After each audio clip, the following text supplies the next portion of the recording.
Recording in progress.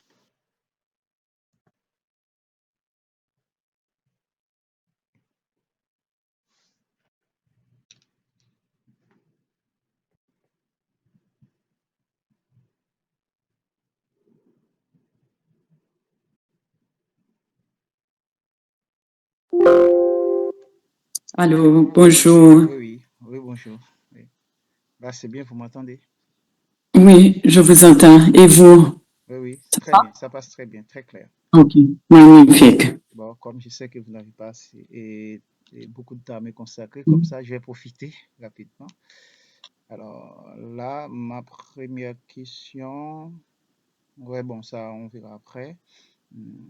La question, c'était concernant la première question, c'était concernant le recyclage. Est-ce que vous pouvez m'expliquer qu'est-ce que ça signifie en votre propre thème, notamment? Bon, pour moi, le recyclage des déchets, c'est la réutilisation de déchets pour transformer ce déchet en quelque chose qui peut être utilisé et encore. Donc, prolonger la vie de ce déchet-là pour que ce déchet ne soit pas juste jeté, mais réutilisé pour quelque chose de productif ou quelque chose de bien. Donc, donner une autre vie à ces déchets. Alors, vous voulez dire donner une seconde vie à ces déchets et ces déchets seront considérés soit comme des matières premières ou bien d'autres produits? Exact, exact. D'accord. Donc, c'est vraiment de rendre ce déchet-là utile à quelque chose. Ok, d'accord. Ok, bon, par rapport à Haïti, quelles sont les matières ou les déchets que vous considérez comme recyclables? Mhm. Oui. Alors, premièrement, il y a des déchets organiques, par exemple, les pelures de fruits, de légumes, certains restes de nourriture, par exemple.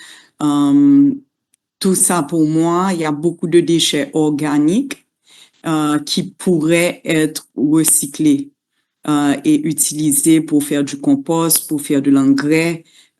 Donc, je pense que ça, c'est un élément important et qu'on aurait pu recycler en Haïti. Maintenant, en plus de ça, il y a les plastiques, par exemple. Il y a certains plastiques qui sont recyclables et nous avons une certaine expérience à Caribbean Bottling Company. Nous avons fait plusieurs expériences pour pouvoir recycler les déchets en plastique. Donc ça, je pense que dépendamment du type de plastique, il y a des opportunités là.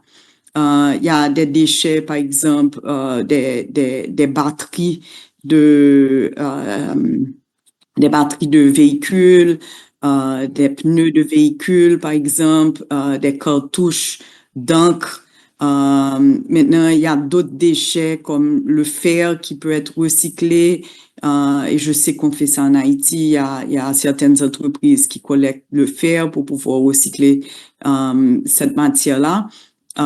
Donc, voilà. Donc, tous ces déchets peuvent être recyclés. Je pense il y a des efforts qui se font déjà, qui ont du succès, mais je pense que surtout au niveau des déchets de produits organiques, je pense qu'il y a beaucoup plus d'efforts qui peuvent être consentis dans ce sens-là et qui peuvent augmenter la résilience d'Haïti et de notre économie et de notre production. Parfait. Alors bon, alors par rapport à ces déroulés, ces exemples, hein, et ces connaissances que vous partagez avec moi maintenant, alors moi j'ai quand même une question, c'est de savoir d'où vous avez appris toutes ces connaissances sur le Bon, recyclage des déchets. Oui, bon, on s'intéresse à ça parce que dans notre industrie, par rapport à certains intrants que nous avons ou certaines matières premières que nous utilisons, donc on s'intéresse à ça, on lit beaucoup dans les médias, les articles, et on a investi dans des équipements de recyclage. Donc nos fournisseurs nous ont expliqué un petit peu ce qui se passe. Donc, à travers notre entreprise, à travers les médias, à travers nos fournisseurs, à travers des conversations avec des membres de la communauté pour voir comment on pourrait résoudre certains problèmes parce que on croit beaucoup que c'est pas seulement le rôle de l'État de gérer forcément tous les services parce que en Haïti, comme on le sait, les faiblesses institutionnelles font que le secteur privé et la société civile en large doivent s'impliquer un petit peu davantage pour pouvoir offrir certains services. Donc, c'est comme ça qu'on s'est toujours intéressé à ce sujet depuis qu'on a repris surtout l'entreprise en 2005. Et on est très conscient de l'effet de nos activités sur l'environnement. Donc, tout naturellement, on s'est intéressé au sujet et ça ne s'est pas, jusqu'à aujourd'hui, on s'intéresse jusqu'à présent. D'accord. Alors, c'est vrai, vous avez mentionné l'importance du recyclage, surtout pour l'environnement. Est-ce que c'est seulement l'environnement? C'est ce qui me permet de poser la question de manière globale, hein. Que pensez-vous du recyclage des déchets? Est-ce que c'est important? Et si c'est oui, pourquoi c'est important? Bon, oui, c'est important, surtout, bon, c'est une ressource, premièrement. C'est une ressource. Et comme toutes les autres ressources, si on peut capitaliser sur cette ressource et ne pas la gaspiller, c'est un atout. Donc, ça, c'est la première chose. Maintenant, c'est une ressource que si elle n'est pas gérée correctement, il y a des effets nuisibles sur la population, sur l'environnement, sur le bien-être futur des générations futures. Donc, il y a plein d'enjeux là. Donc, en tant que citoyen responsable, je pense que tout le monde doit se soucier des déchets parce que tout le monde génère des déchets. Et c'est notre responsabilité de savoir que ces déchets-là sont acheminés responsablement où ils devraient être acheminés pour ne pas causer de tort, non seulement sur nous, cette génération-là, mais aux générations futures. Donc voilà, c'est juste la façon que je vois ça, c'est une ressource et c'est notre responsabilité de s'assurer de maximiser cette ressource-là autant que possible, non seulement pour capitaliser sur cette ressource-là, mais pour s'assurer qu'il n'y a pas des effets néfastes sur nous et pas seulement dans le présent moment, mais dans les générations à venir. Donc, voilà. D'accord, oui, c'est en termes de durabilité, c'est bien de penser à la génération future. Et aussi, comme vous avez mentionné, c'est une ressource, hein. Exact. Voilà, par rapport à ça, j'aimerais élargir la question encore. Certainement, certainement. Alors, c'est Savoir une quels ressource. seraient les avantages déjà. Mhm, Quel mhm, avantage voyez-vous dans le recyclage des déchets pour un pays comme Haïti et mhm. aussi Non, pour certainement. son environnement? Certainement. Alors, quand je parle de ressources, c'est quelque chose qui peut générer des emplois. Si la gestion de ces déchets est faite correctement et d'une manière responsable, il y a le potentiel de gérer des emplois et je vais vous donner des exemples clairs et concrets. Euh, on a repris la CBC en 2005. À partir de 2006, on a commencé à faire des investissements justement dans des machines pour pouvoir produire les 5 gallons. Mais on s'est dit que on allait remplacer les 5 gallons qui circulaient sur le marché parce que c'était des 5 gallons qui étaient problématiques dans le sens que elles n'étaient pas toujours, ces bouteilles-là n'étaient pas toujours rentrées quand elles avaient des problèmes, mais à un moment, le groupe qui était là avant ou l'équipe qui était là avant qu'on rachète CBC, alors, et eux, ce qu'ils faisaient, ils patchaient les bouteilles. Donc, ils utilisaient comme une colle pour pouvoir patcher les trous qu'il y avait dans les bouteilles, qui n'est pas une pratique, premièrement, même par rapport à la qualité du produit, c'était pas une bonne pratique à avoir. Et donc, pour nous, c'était inacceptable de continuer sur ce même chemin-là. Donc, on a décidé à l'époque d'investir dans des machines pour pouvoir produire nos propres 5 gallons, parce que d'acheter les 5 gallons et de transporter les 5 gallons, ça devient extrêmement cher. Donc, et on a investi dans des équipements pour pouvoir non seulement souffler les 5 gallons, mais même créer des préformes. Donc, c'est vraiment la matière première du PET, du plastique qu'on importait au moment même, et on soufflait. Bon, on faisait la première étape qui était de faire la préforme, et puis après ça, on soufflait la préforme. Mais on s'est dit qu'en même temps, on serait en train d'enlever des milliers de bouteilles du marché. Donc, pour enlever ces milliers de bouteilles du marché, qu'est-ce qu'on allait faire avec ces bouteilles-là? Donc, au même moment qu'on a fait cet investissement, on a aussi investi dans des déchiqueteuses pour pouvoir recycler ces bouteilles qui étaient des bouteilles endommagées. Donc, ces bouteilles endommagées, on les rentrait à l'usine et soit on les coupait et on les utilisait pour des projets agricoles qui pouvaient prendre des bouteilles qui étaient coupées et qui voulaient, des gens qui voulaient au lieu d'acheter des pots pour pouvoir faire leur projet, on a essayé de faire l'agriculture verticale avec certains partenaires. Donc là, soit on leur vendait les bouteilles à très faible prix. Donc, à ce moment-là, c'était plus intéressant pour eux d'acheter ces bouteilles-là de nous au lieu d'acheter des pots en plastique. Ou bien, on a dit une deuxième option serait d'utiliser, de broyer, de déchiqueter ces contenants en plastique et de les vendre. Alors, ce plastique-là est utilisé par d'autres industries, notamment ce plastique est utilisé pour faire du matériel qui est plus durable. Donc, par exemple, il y a des types de polyester qui utilisent le plastique recyclé de bouteilles, ou bien vous avez du matériel qui ne permet pas à l'eau à pénétrer. Donc, ce ne sont pas simplement des tissus, mais ils utilisent de la matière recyclée de bouteilles en plastique. Ou bien, il y a des bouteilles en plastique qui sont faites de matière recyclée. Donc, il y a des compagnies étrangères et notamment, pendant un moment, la Chine était un grand consommateur de ce genre de bouteilles.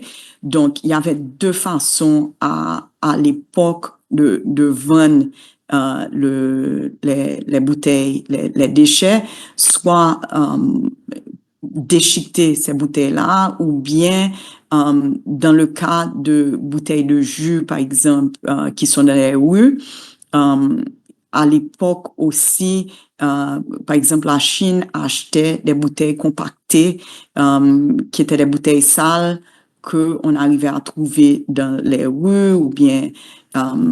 donc, voilà. Donc, premièrement, on a commencé pour reprendre où on a commencé, comment qu'on a commencé dans le recyclage chronologiquement. On a premièrement commencé avec le recyclage des bouteilles de 5 gallons. Et cette opération-là continue au niveau de la CBC. Donc, nous avons des employés qui travaillent et au niveau de cette déchiqueteuse-là. Et ça va faire 20 ans que c'est une source d'emploi pour la CBC. Et comme je vous dis, on vend ces bouteilles-là. Et donc, nous avons des compagnies, là maintenant, c'est notamment des compagnies américaines qui achètent ces déchets-là de nous. Parfois, on passe par des brokers, je dirais, ou bien des compagnies haïtiennes qui facilite le recyclage et on vend ces déchets-là ou ce matériel recyclé-là, on les vend à ces brokers-là. Et même maintenant, il y a des producteurs haïtiens maintenant, aujourd'hui, qui ont développé une capacité d'utiliser ces matières recyclées encore dans la production. Donc, et tout ce qui est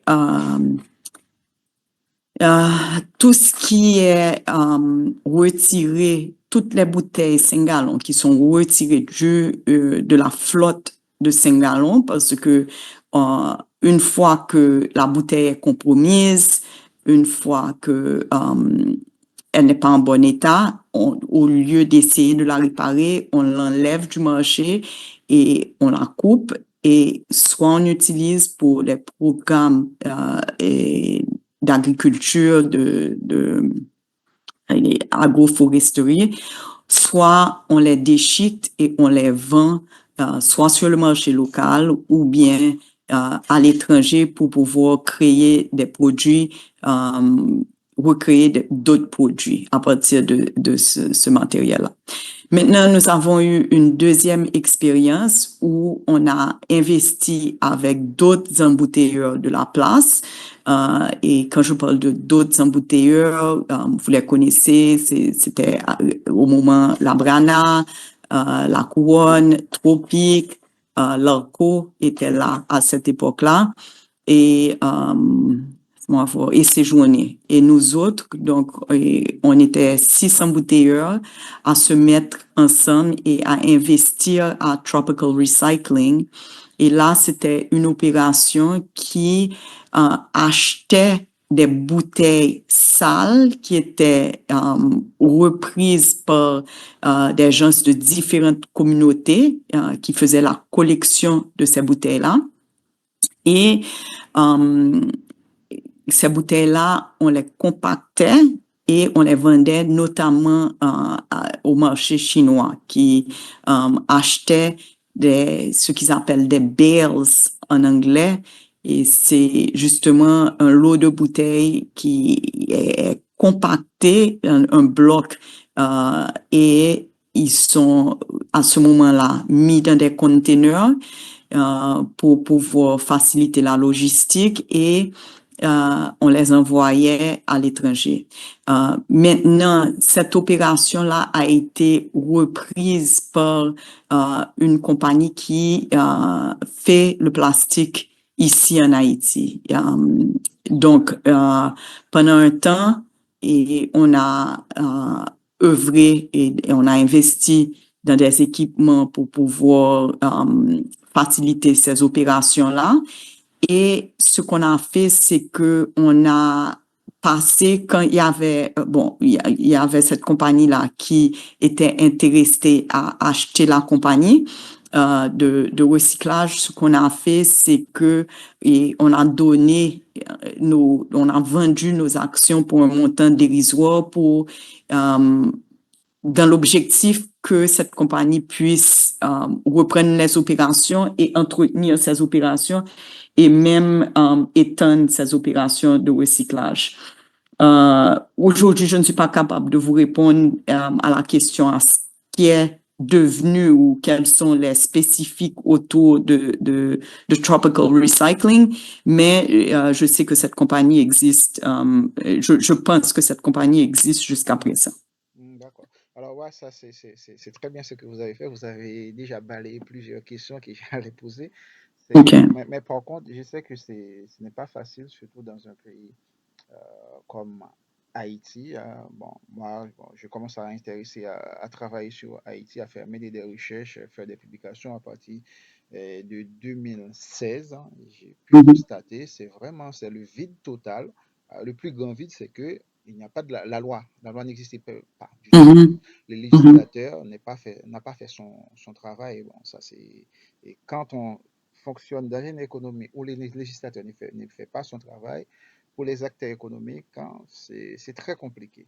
Alors, bon, par rapport à ça, j'ai une question, c'est comment vous vous gérez, on va dire votre entreprise ou bien par rapport à votre expérience, vos expériences aussi, comment ça se gère déjà, le système de recyclage en Haïti? Est-ce que vous disposez des points de collecte, collecter les matières, et ou bien est-ce que vous avez des collecteurs aussi qui travaillent avec vous, qui sont rémunérés chaque fois qu'ils apportent les produits, ou bien qui font partie de votre base de données que vous pouvez faire appel à n'importe quel moment quand vous avez un besoin Mhm. déjà de collecte de matière. Est-ce que, oui, j'ai failli oublier, est-ce que c'est seulement les matières en plastique que vous recyclez? Mhm. Mhm. OK, donc je vais commencer avec l'opération de CBC, qui est l'opération qui est pérenne jusqu'à présent, qu'on a commencé en 2005, donc il va y avoir 20 ans qu'on fait cette opération-là. Ça, les points de collecte, en fait, sont à travers nos propres camions. Ce sont des bouteilles usagées qui ne passent pas le contrôle de qualité qu'on recycle. Donc, en fait, c'est la flotte ou bien le stock de bouteilles que on regarde quelles sont les bouteilles qui sont compromises et là, on les met hors de service et on recycle ces bouteilles. Maintenant, ajouté à ça, on a des rejets industriels.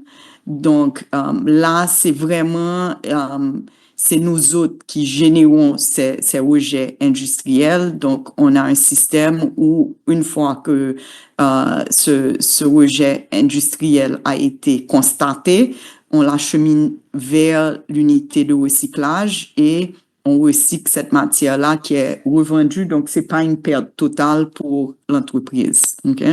Donc, ça, c'est notre opération courante. Maintenant, dans le passé, quand on était impliqué à Tropical Recycling, je suis assez sûre qu'on a vendu Tropical Recycling en 2019 et vendu, comme je vous dis, pour un montant dérisoire. Donc, c'était plutôt presque qu'on a fait cadeau de nos actions à Tropical Recycling pour que cette opération puisse continuer. D'accord. Maintenant, il y avait des points de collecte. Et là, c'était des gens de la communauté, peu importe qui ils étaient, mais ils venaient et avec leur lot de bouteilles qui transportaient aux différents points de collecte. Et à ces points de collecte-là, il y avait des balances. Donc, on pesait le plastique pour voir c'était quoi ce qui était, bon, premièrement, il y avait comme un contrôle pour voir, pour s'assurer que la bouteille était vide et qu'il n'y avait pas de bouteille remplie et puis de quoi que ce soit. Et puis après ça, il pesait le matériel et il payait en fonction de le poids du matériel. Donc, et à ce moment-là, l'entreprise elle-même disposait des moyens de logistique pour transporter ce matériel-là au point central où le baling se faisait dans ce premier temps, qui veut dire que ces bouteilles-là étaient compactées dans des blocs beaucoup plus concis pour pouvoir les envoyer vers la Chine. Quand la Chine a arrêté, je ne me rappelle pas en quelle année, mais la Chine a arrêté d'acheter justement ce plastique sale et de leur côté, ils avaient exigé qu'il y ait un traitement de ce plastique qui soit fait sur place au lieu au lieu d'acheter justement des déchets qui sortaient des rues qui étaient sales. Et c'est à ce moment-là qu'on avait investi dans des équipements qui permettaient de faire le tri, le nettoyage et le déchiquetage de ces matières-là pour pouvoir les rendre plus aptes à être recyclées. Et puis, bon, quand il fallait continuer à faire des investissements, à ce moment-là, on s'est dit, mais c'est vraiment pas notre core business et on avait d'autres priorités en termes d'investissement. Donc, c'est à ce moment-là qu'on a consenti à vraiment donner les actions ou bien à vendre à un prix dérisoire ces actions-là pour que cette opération puisse continuer. Mais en gros, cette opération créait je voudrais dire des douzaines et peut-être même des centaines d'emplois de personnes qui ramassaient les déchets dans les rues et qui les emmenaient à ces points de collecte pour être éventuellement recyclés. Donc voilà, donc il y a la possibilité aussi de justement de créer des emplois à travers ces opérations-là. Et je me rappelle même qu'on avait regardé de mettre, tu sais, comme des mini balers. Alors, à l'époque même, c'était une grosse machine qui faisait le compactage des bouteilles, mais on s'était dit même que peut-être dans ces points de collecte-là, il pourrait déjà avoir un premier traitement. Mais je ne pense pas qu'on avait investi finalement dans ça parce que le contexte avait changé où il fallait faire comme un traitement de ces déchets-là pour pouvoir les recycler. Donc voilà. OK. Bon, on va terminer ça. Vous avez tellement donné des informations, mais quand même, j'aimerais poser cette question de savoir quels sont les défis que vous avez pu confronter dans ce que vous faites dans le recyclage des déchets en Haïti, et d'une part, et également comment l'État haïtien pourrait contribuer à aider les entreprises déjà, ou bien à faciliter les entreprises qui œuvrent pour ces genres d'initiatives à mieux effectuer leur mission sur les terrains. Bon, il y a plusieurs défis. Premièrement, le premier défi, c'est la logistique dans tout ça. Et vous savez, comme c'est avec les problèmes qu'il y a en Haïti là maintenant, c'est difficile de faire circuler des biens, des produits. Donc, ça, c'est un enjeu à revoir. Maintenant, donc, problème de sécurité aussi pour les collecteurs, comment se rendre et justement au point de collecte, comment faciliter tout ça. Donc ça, c'est une première chose. Deuxième chose, c'est la législation autour de tout ça et les bénéfices. Donc, il faudrait vraiment avoir des avantages incitatifs pour pouvoir encourager les gens à se mettre dans ce secteur-là. Ensuite, il faut regarder le coût de l'énergie parce que ça, c'est quelque chose qui est important dans cette industrie-là. Ça veut dire, il y a la logistique, mais il y a aussi les coûts d'énergie, s'il y a des déchiqueteuses, s'il y a des équipements pour traiter, pour nettoyer, pour déchiqueter le matériel, surtout le matériel plastique, allons dire. Donc, il faudrait regarder ça, comment faciliter, par exemple, des investissements peut-être dans l'énergie solaire, par exemple, pour donner un exemple. Et le gouvernement aurait pu offrir des avantages incitatifs pour pouvoir investir dans cette énergie propre et qui est moins coûteuse que l'énergie en Haïti, parce que vous savez qu'en Haïti, l'énergie coûte beaucoup plus cher que dans tous les autres pays de la région. Donc, il y a ce point qu'il faudrait adresser. Et je pense aussi au niveau, il y a vraiment, moi je suis convaincue qu'il y a des opportunités à recycler les matières organiques. Et je pense que le gouvernement aurait pu aider à sensibiliser les gens comment trier les déchets, comment se défaire de ces déchets-là pour que il y ait comme une séparation des déchets organiques qui pourraient être facilement, ou bien qui pourraient, peut-être pas facilement, mais qui pourraient être recyclés pour utiliser ça et comme compost, qui pourrait être utilisé comme intrants agricoles. Donc, au lieu d'acheter des engrais qui sont importés et qui peuvent avoir des effets aussi nocifs sur la santé, peut-être le gouvernement aurait pu regarder à accompagner des individus et des entreprises qui chercheraient à investir dans des systèmes de recyclage et surtout de la matière organique. Donc, voilà. Ok, bon, avant qu'on se quitte sur l'entretien, si vous avez un mot à ajouter ou bien un point à ajouter à ce sujet, ce sera quoi?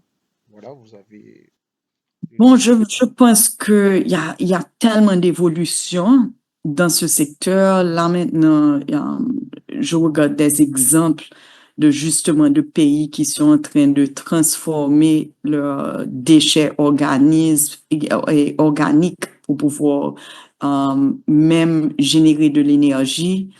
Euh, donc, il y a tellement de possibilités. Qui pourrait être un win-win-win situation. Ça veut dire qu'il y aurait des gagnants vraiment à tous les niveaux. Donc, j'aurais encouragé non seulement le gouvernement, mais le secteur privé, la société civile. On a un problème réel dans la gestion des déchets tout court en Haïti. Quand on regarde les rues qui sont jonchées de fatras et cette situation d'insalubrité qu'on vit en Haïti, j'aurais vraiment encouragé tous les secteurs à chercher des solutions pour pouvoir valoriser ces déchets-là. Et donc, bon, je vous félicite sur cette initiative et j'espère que ça va aller même au-delà pour essayer de trouver. Il y a d'autres pays qui le font. Il y a le Costa Rica, notamment, je réfléchis. Il y a d'autres pays en Europe ou en Amérique qui utilisent des modèles qui pourraient marcher en Haïti pour pouvoir valoriser encore davantage les déchets. Je pense que aussi, on pourrait avoir des campagnes de communication pour instruire la population, les gens, comment gérer les déchets, comment essayer de générer moins de déchets, premièrement, et puis comment gérer les déchets qui sont là et comment capitaliser davantage sur cette ressource. Donc voilà, je pense que c'est un moment intéressant parce que combinaison énergie renouvelable, gestion de déchets pourrait être faite. Donc voilà, donc j'encourage ce genre d'initiative à pousser plus loin, d'aller plus loin, de trouver des investisseurs, de trouver des modèles avec une certaine pérennité. Mais il y a des opportunités réelles dans ce secteur-là et des opportunités à saisir, quoi.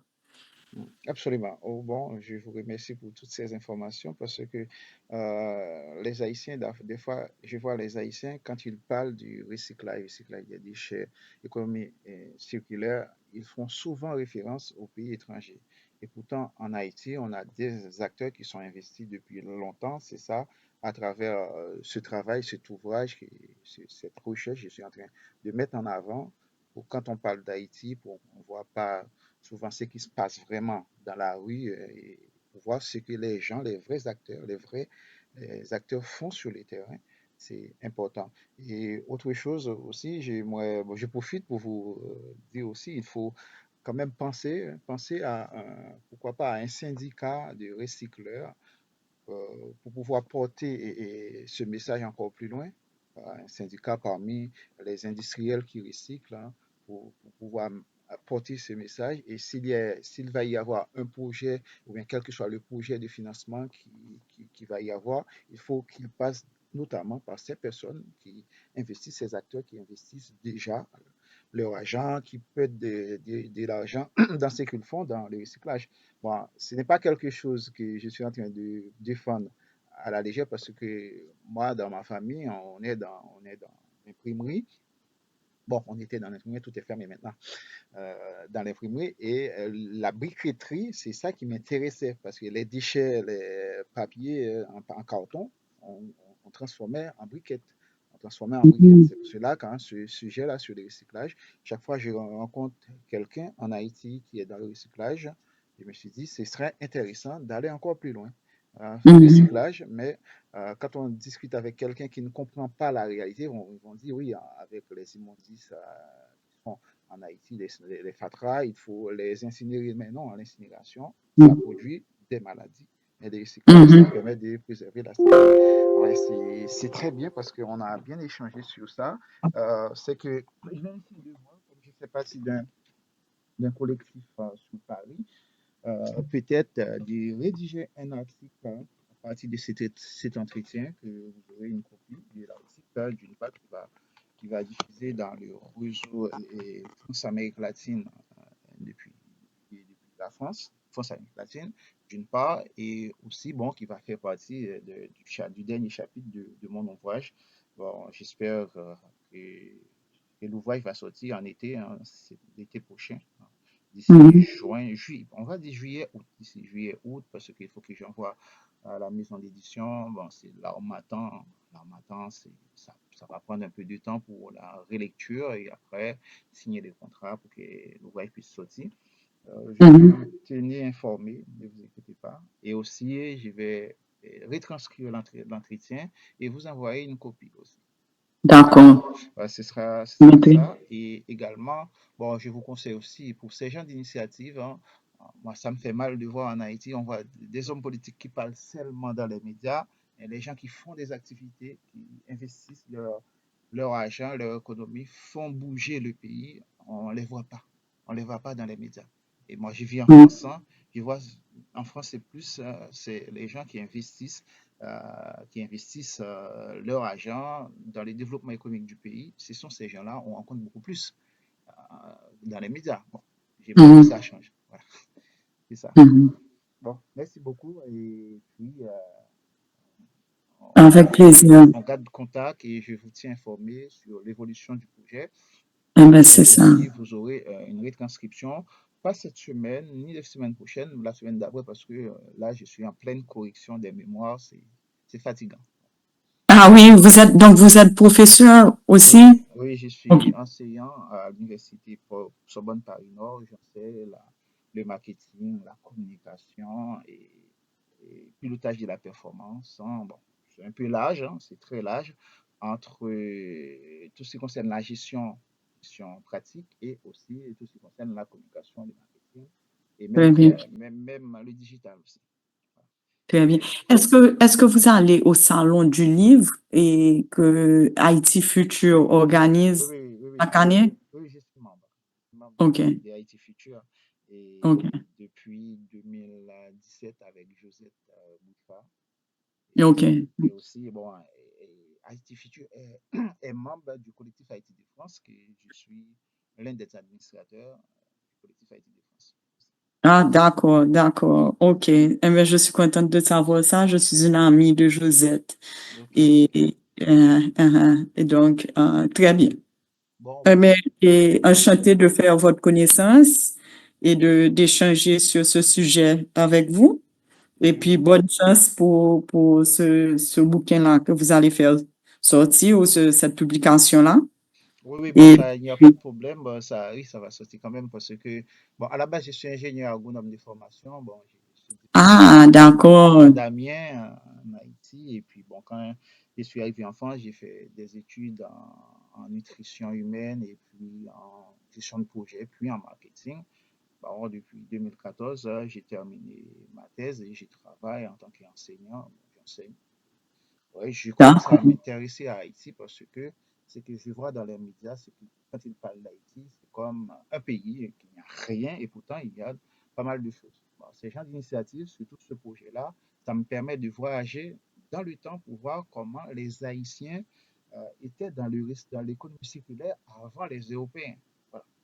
C'est ça que je suis en train de faire ressortir au grand public et de montrer ce que les Haïtiens font et aussi pour montrer ce qui se passe vraiment sur le terrain. Bien. Très bien. C'est Magnifique. ça. Eh bien, very good. Je suis C'est ça. contente de vous avoir parlé ce matin, donc on a pu échanger et Mhm. puis on garde le contact. On garde le contact, Madame Bao. OK. Merci Magnifique. beaucoup. Bonne OK. journée et à Merci. bientôt. Au revoir. OK, à bientôt. Au revoir.